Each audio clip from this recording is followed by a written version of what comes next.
This is KGW News at noon. Good afternoon, I'm Drew Carney, and we start this afternoon with an arson investigation in Vancouver. Police and fire investigators say that someone tried to set a fire at the home of Vancouver Mayor Anne McInerney Ogle. This all happened just after 9:30 last night near East 35th and F Streets. The mayor was attending a city council meeting at the time, but her husband confronted the suspect near the garage before the person got away. Police say the mayor's husband was able to put out the fire himself. Officers, meanwhile, set up a perimeter and brought in a K-9 unit, but they weren't able to find the suspect. Also in Vancouver, police think a string of jewelry thefts may be connected to some recent cases in Washington County. The victims all have similar stories, and in this most recent case in Vancouver, police say the suspects snuck into a retirement community. KGW's Catherine Cook talked to the daughter of one of the victims. I kind of felt like there's a special place in hell for people like that. Nicole Williams wants everyone to know what happened to her mom, Stephanie. The 76-year-old lives in the Van Mall retirement community in Vancouver.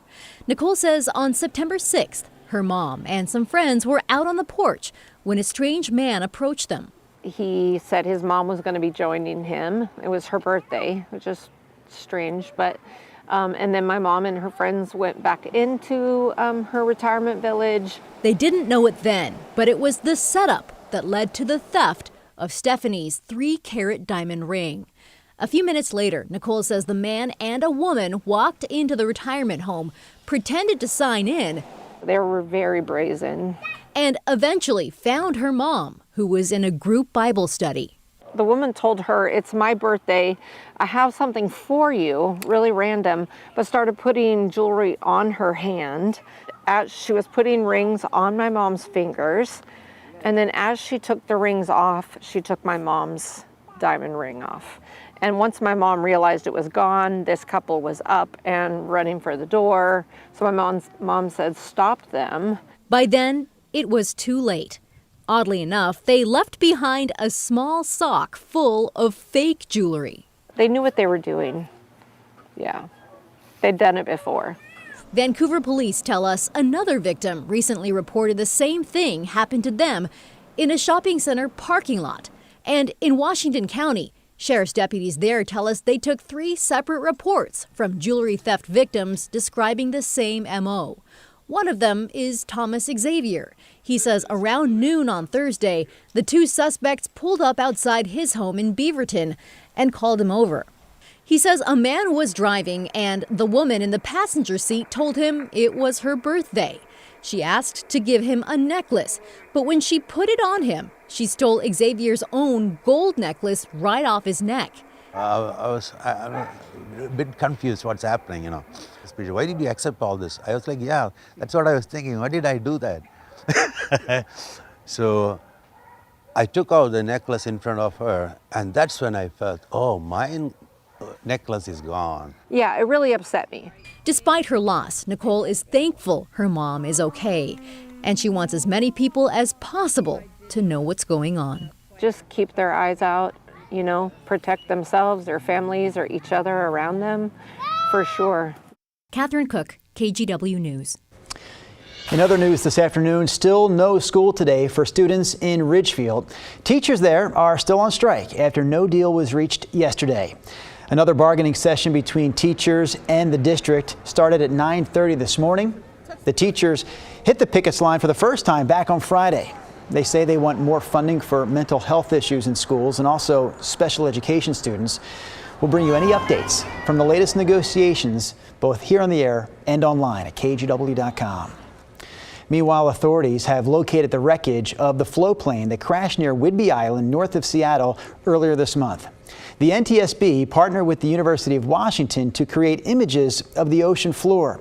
The agency released images of the plane. The team from University of Washington's Applied Physics Lab used a device called a multi-sensor tow body to take the pictures. It's essentially a kite with sensors that is able to fly underwater. The device captured these images of the plane roughly 190 feet below the surface. Closure is a long ways away for those families, and that tragedy can't be overstated, right?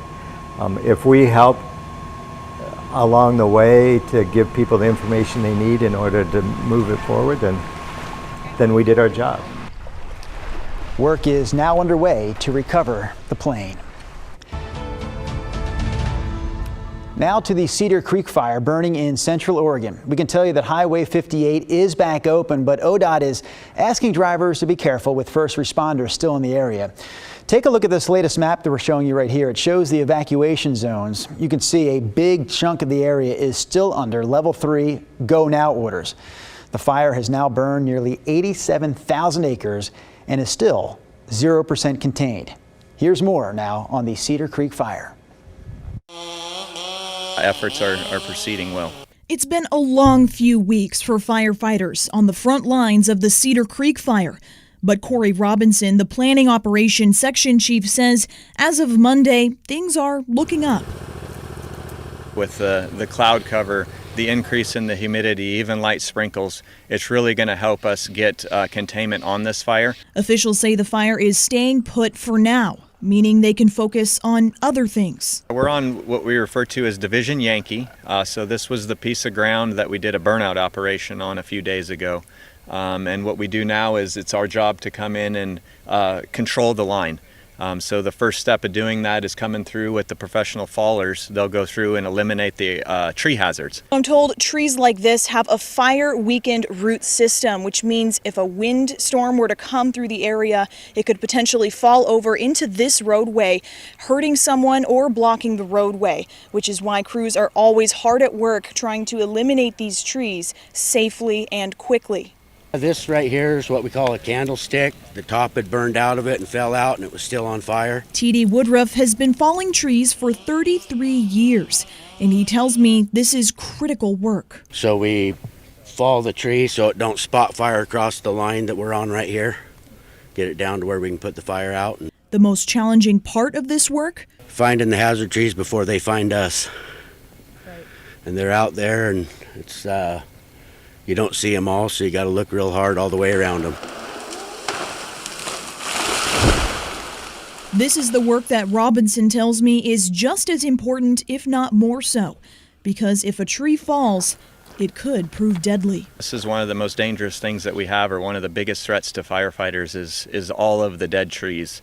So with forest health conditions and just the amount of dead trees that are out there, it's crucial to the firefighters for our safety that we come in and eliminate anything that could come down and hurt us.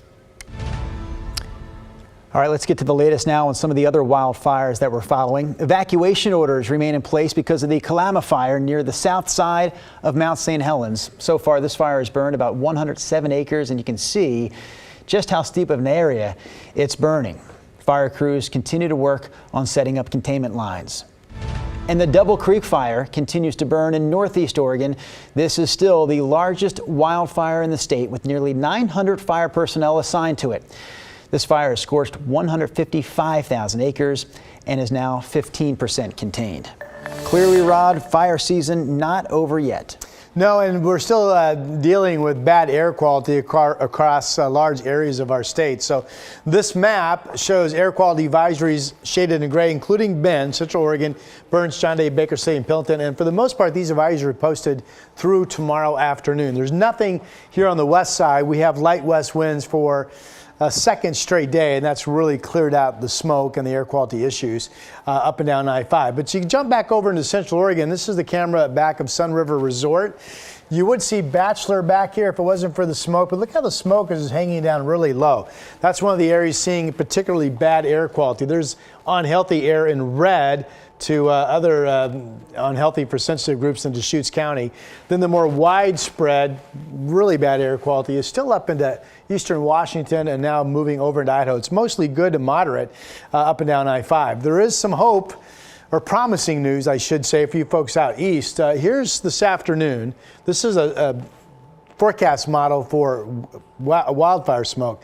Notice tomorrow, the blue color is just light smoke, no color is no smoke.